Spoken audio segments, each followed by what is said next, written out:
क्या चला था? Hydrogen spectrum.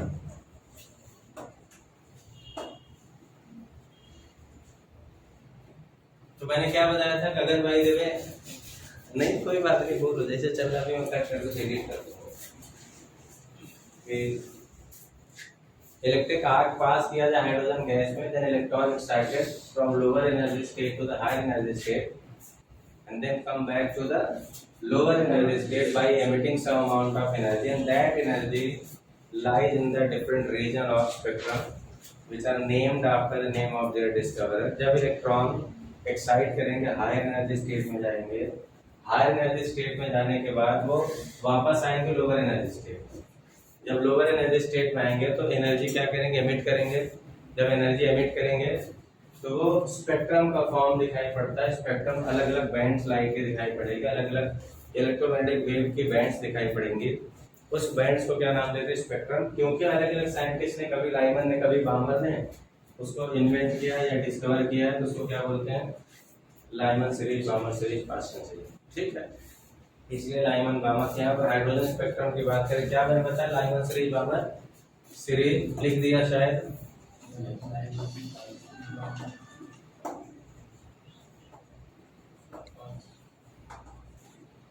पास्कल सीरीज,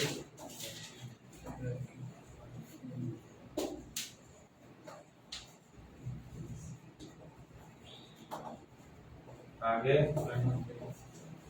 कुंडल सीरीज,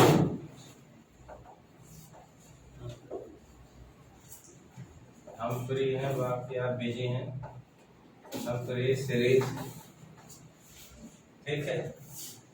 N1 आ गया या N2, ये डिफरेंट रीजन। N1 का मतलब जहां पे इलेक्ट्रॉन है पहले से, ठीक है। इलेक्ट्रॉन जैसे अगर फर्स्ट में है, अगर फर्स्ट शेल में है तो यहाँ पर कहाँ जा सकता है? सेकंड में भी जा सकता है, थर्ड में भी जा सकता है, फोर्थ में भी जा सकता है, नेक्स्ट में हायर में कहीं भी जा सकता है by getting amount of energy. नीचे नहीं जा सकता, लोअर में नहीं जा सकता। वैसे भी 1 से और कहाँ जाएगा? लेकिन अगर 2 में भी हो और एक्साइट हो रहा है, एनर्जी गेन कर रहा है, तो क्या जाएगा? हायर एनर्जी स्टेट में जाएगा। तो अगर जैसे 1 में है तो किस में जाएगा? 2, 3, 4। अगर 2 में है तो किस में जाएगा? 3, 4, 5। 3 में 4, 5, 6, ऐसे आगे कहीं भी जाएगा। ठीक है, इसका मतलब यानी सिर्फ 3 लिखा तो और भी आगे भी जा सकता है। 4 में है तो 5 में जा सकता है, 6 में जा सकता है, 7 में, 6 में, 7 में, 8 में, 7, 8, 9 डैश। अब रीजन आ जाता है कि अगर बाई द वे ऐसा हुआ बाई द वे कि 1 से 2 में जाए, 3 में जाए, या ये कह लो कि जब भी कभी अगर एक्साइट हुआ या एनर्जी एमिट किया, सेकंड, थर्ड, फोर्थ, फिफ्थ, कहीं से भी अगर एनर्जी एमिट करके अगर फर्स्ट रीजन में आ रहा है तो किस टाइप का स्पेक्ट्रम दिखाई पड़ेगा? यूवी लाइट का आएगा, यूवी रीजन का आएगा। उसके बाद अगर इन सब से एनर्जी एमिट करने के बाद सेकंड में आ जाए तो क्या हो जाएगा? विजिबल। उसके बाद फिर उसके बाद इन तीनों में इंफ्रारेड रेडिएशन आई यार। उसके बाद लास्ट में माइक्रोवेव।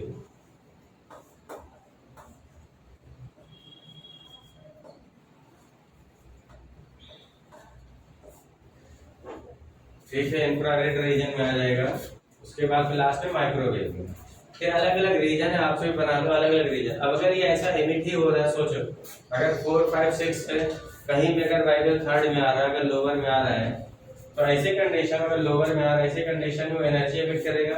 एनर्जी का फॉर्मूला होता है, आपको पता है कि E=hν और Hc/λ। E=hν और Hc/λ।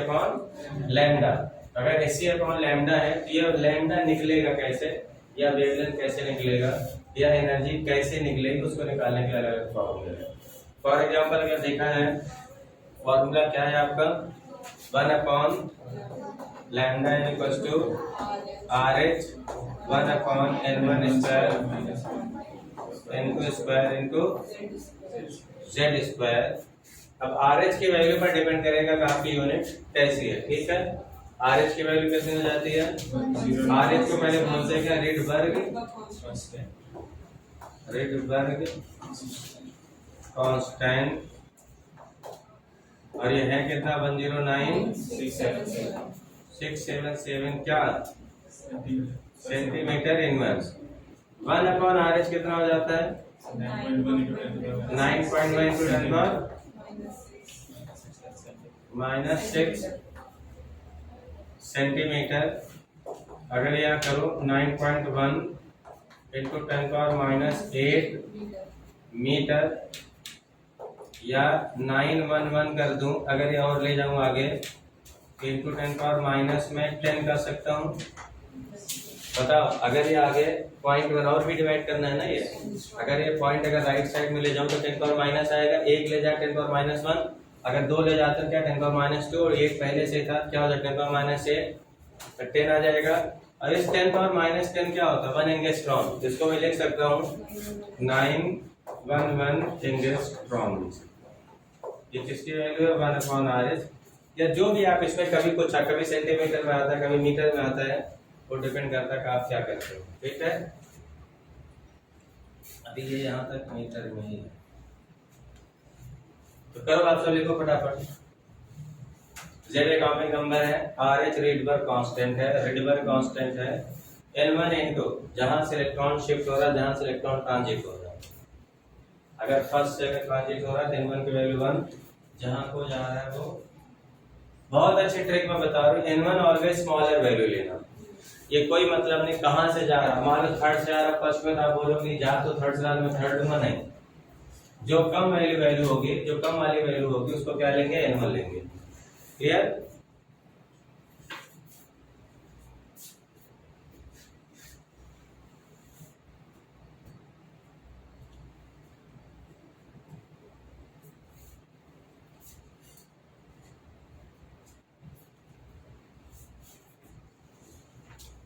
करो आप सब फटाफट।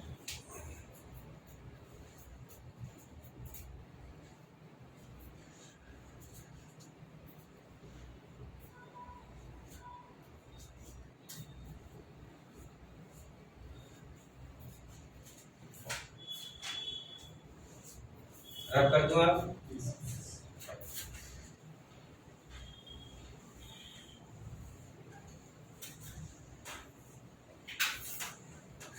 अब यहाँ पर थोड़ा सा कुछ इसमें कंडीशन अगर आप उसको लर्न करें तो बहुत आसानी से न्यूमेरिकल हो जाता है। तो क्या हो जाता है, अगर भाई तो यहाँ पर थोड़ा सा मैं देखो मैं रब कर दिया, अगर लाइमन सीरीज की बात करूं N1 N2 1 2 3 4, या अगर बामर की बात करूं 2 3 4 5, तो for first line of Lyman, first line का मतलब ये होगा N1 की वैल्यू क्या आ जाएगा 1, N2 आ जाएगा 2। फॉर, बहुत इंपॉर्टेंट है ये, यहाँ भी पढ़ना, यही चीज फिजिक्स में भी वहां भी आता है। ठीक है, खूब आता है, कई बार आता है, इस बार भी आया हुआ था रेशियो निकालने के लिए, बस अगर आप समझ जाओ एक बार। फॉर सेकेंड लाइन, तो सेकेंड लाइन इसका मतलब यहाँ 1 से यहाँ पर 2, तो N1 की वैल्यू क्या आ जाएगा 1 ही रहेगा, N2 की वैल्यू क्या हो जाएगी 3 हो जाएगी लाइमन के लिए। और सेकेंड लाइन ऑफ लाइमन से N1 की वैल्यू 1 ही रहेगा लेकिन N2 की वैल्यू क्या है 3। For third line of Lyman N1 की वैल्यू 1 ही रहेगी लेकिन N2 की वैल्यू हो जाएगी 4। ऐसे अगर फॉर फर्स्ट लाइन ऑफ बामर तो क्या हो जाएगा N1 की वैल्यू 2, N2 की वैल्यू हो जाएगी 3। फॉर सेकंड लाइन तो N2 की वैल्यू N1 की वैल्यू 2 ही रहेगी और ये बदलता जाएगा। क्लियर है? जल्दी से कॉपी करते जाओ सब।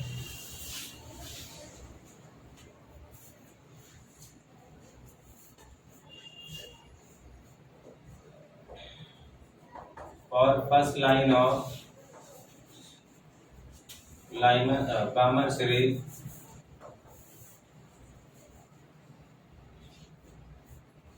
N1 is equals to 2, N2 is equals to 3।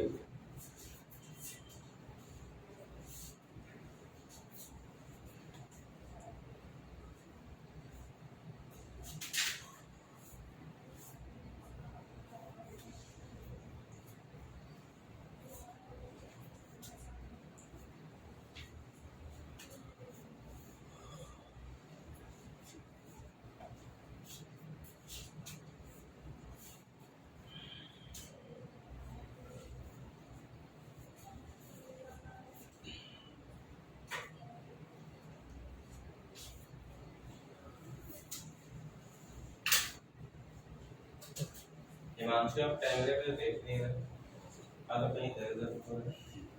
कैमरे देखना रहता है कहाँ भी चल रहा है, नहीं चल रहा है, क्या घबराहट में कोई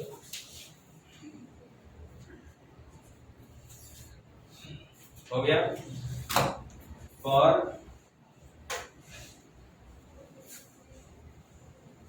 मैक्सिमम वेवलेंथ क्या हो जाएगा? हाँ, फॉर मैक्सिमम वेवलेंथ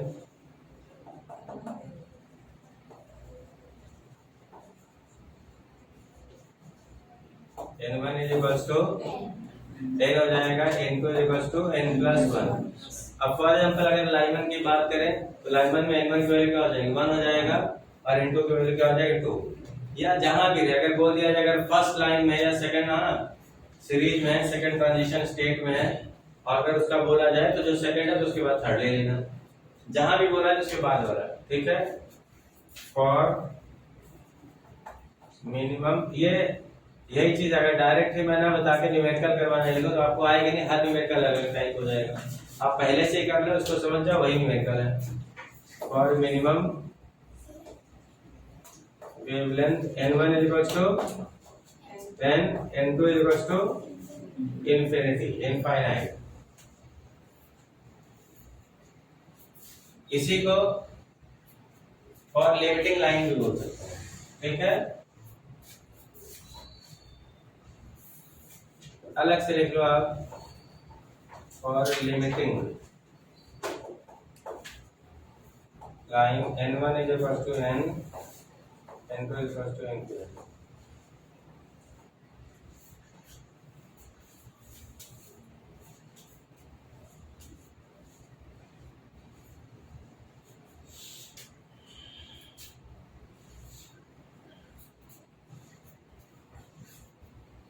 तो सेम हो रहा आपका लिमिटिंग तो सेम हो रहा। हाँ भाई, same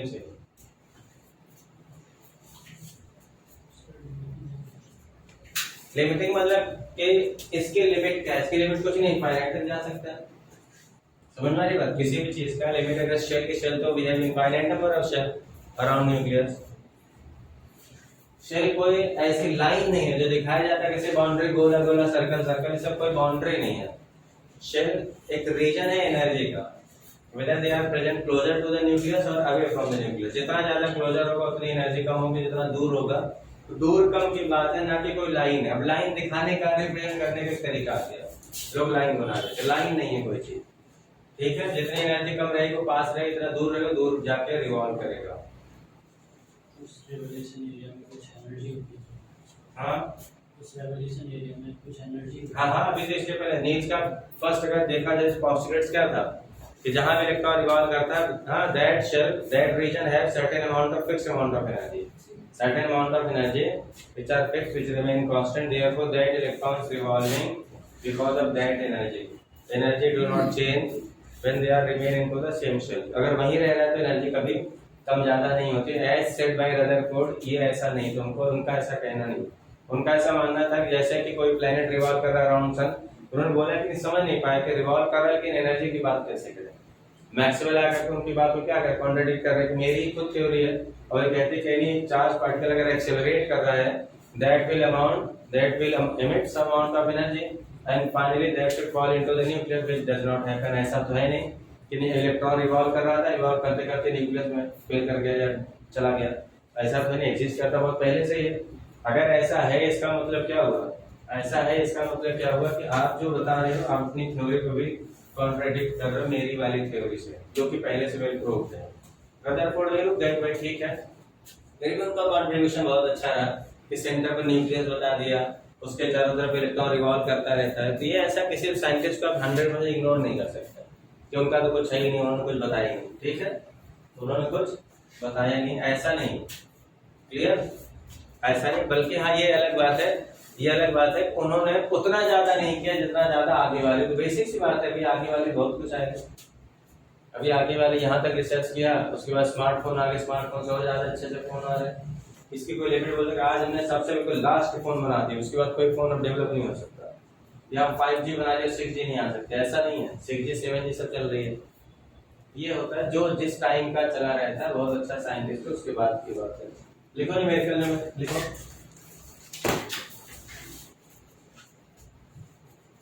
when electron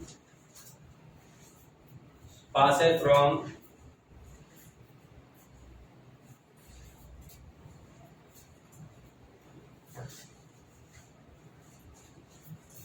fourth shell to ground state by following Lyman series. Ground state by following Lyman series.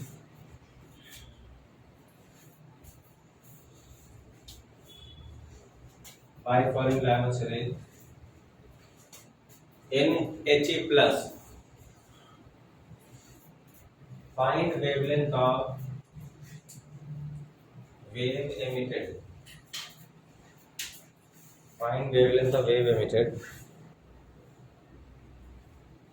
और wavelength of associated wave कह सकते हो। फटाफट करो, जल्दी जल्दी करो।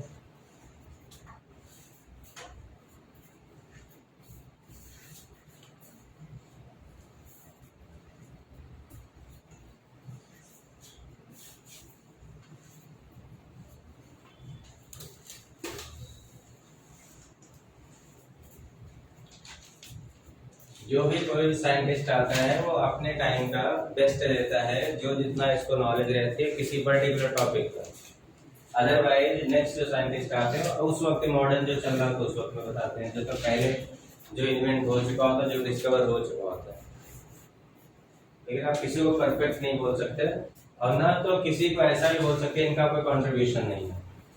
इसीलिए थोड़ा सा भी आज के वक्त में चल रहा है कि गवर्नमेंट ऑफ इंडिया क्या कह रहे चाह रहे कि इंडिया में क्या हो रहा है कि चार्ल्स डार्विन को नहीं पढ़ाया जाए, इनके जो थ्योरीज है वो गलत है, वो सही है, कॉन्ट्राडिक्ट करके ये नहीं सही है। समझ में आ रही बात? इसी पर साइंटिस्ट लोगों का है ऐसा आप नहीं बोल सकते नेचुरल सिलेक्शन है, इन्होंने बोला इतनी अच्छी थ्योरी बताई नेचुरल सिलेक्शन है, ठीक, उन्होंने इवोल्यूशन को बहुत अच्छा नहीं बताया, मेंडल को शायद कॉन्ट्राडिक्ट कर जाता है, लेकिन उस वक्त मेंडल तो नहीं थे ना। अगर आप ऐसे करोगे लेकिन पिछली हिस्ट्री खत्म हो जाएगी। चार्ल्स डार्विन भी बहुत अच्छे थे, मेंडल से, लेकिन अभी ऐसे चल रहा है, निकाल दिया ना चार्ल्स डार्विन के सिलेबस से खत्म कर दिया, उनको नहीं पढ़ा रहे। इवन पीरियोडिक टेबल पर भी बात कर रहे हैं कि पीरियोडिक टेबल को बिल्कुल उसके बारे में जाने का क्या होता है, कैसे होता है, इसको इतना लर्न करने की जरूरत नहीं है। पीरियोडिक टेबल को भी ये मैं भी बहुत पहले से इसके हूँ कि अगर अचानक 20 का एलिमेंट दे देता, ये आप बता दो एलिमेंट दे दे, इसकी क्या है, क्या जरूरत है? समझना नहीं बात, एलिमेंट दे देता है इसका क्या मतलब है? बल्कि बेस्ट होता है कि उसके बारे में पूछो ना, हाँ क्या होता है, ग्रुप क्या होता है, पीरियड क्या होता है, कितने हैं, वो सब चल जाएगा।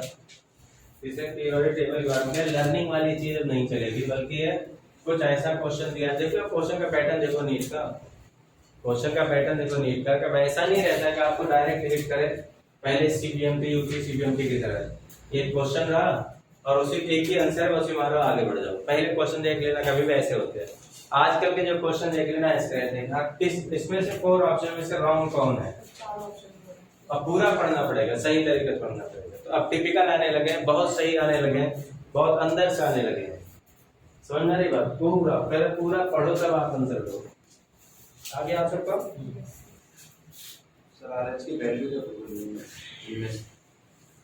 वही अगर लग रहा है 911 कर देना इंग्लिश में, ठीक है?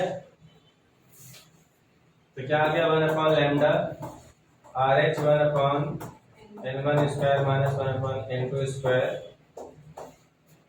तो 10967 1 कितना जा रहा है, लाइमन का ग्राउंड है, इसलिए क्या हो जाएगा 1 का स्क्वायर माइनस कितना 4 का इनटू हाँ हीलियम था ना, तो 2 का square 10967 1 minus 16 into 4 10967 16 minus 15 by 16 into 4 4 4 जाए 10967 इंटू 15 बाई 4 ऐसा है 1 लैम्डा। तो लैम्डा की वैल्यू आ जाएगा 4/15 इंटू 109 677 और आपको पता है अगर मैं ऐसा करूँ 1/109 677 तो 911 लिख सकता हूँ मैं 911 into 4/15। अब डिवाइड करो आप सब, जो भी आएगा वो किस में आ जाएगा एंगस्ट्रॉम। ठीक है, अब मल्टीप्लाई करके फिर डिवाइड करो। मैंने सेंटीमीटर कोई बात नहीं, अब इसमें कर लिया करो, ज्यादा अच्छा है। आएगा किसी में ज्यादा अच्छा क्या रहेगा, ऑप्शन में हो सकता है एंगस्ट्रॉम में नहीं दिया तो आप जिसमें दिया उसमें करोगे, सेंटीमीटर दिया होगा, ऑप्शन अगर मीटर हो तो मीटर में दे देना, अगर एंगस्ट्रॉम तो एंगस्ट्रॉम करना। ये कुछ कहना ऐसा सही नहीं कि इसमें ही अच्छा है, ये 11-12 क्लास नहीं है। ठीक है, नीट है तो नीट में जो ऑप्शन रहेगा वैसा आप करना, ऑप्शन अगर है तो एंगस्ट्रॉम, वरना जिसमें वैसा कर दो।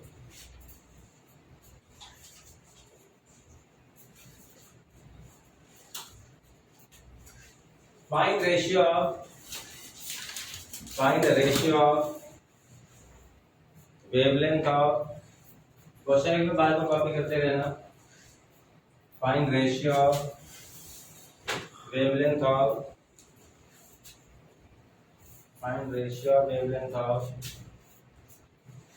first line of Lyman series and first line of Balmer series. First line of Balmer series for hydrogen atom. For hydrogen atom. ये बहुत कॉमन क्वेश्चन है, यहाँ भी आता है, फिजिक्स में भी आता है और चलता है, कॉमन से मिलकर चीजें।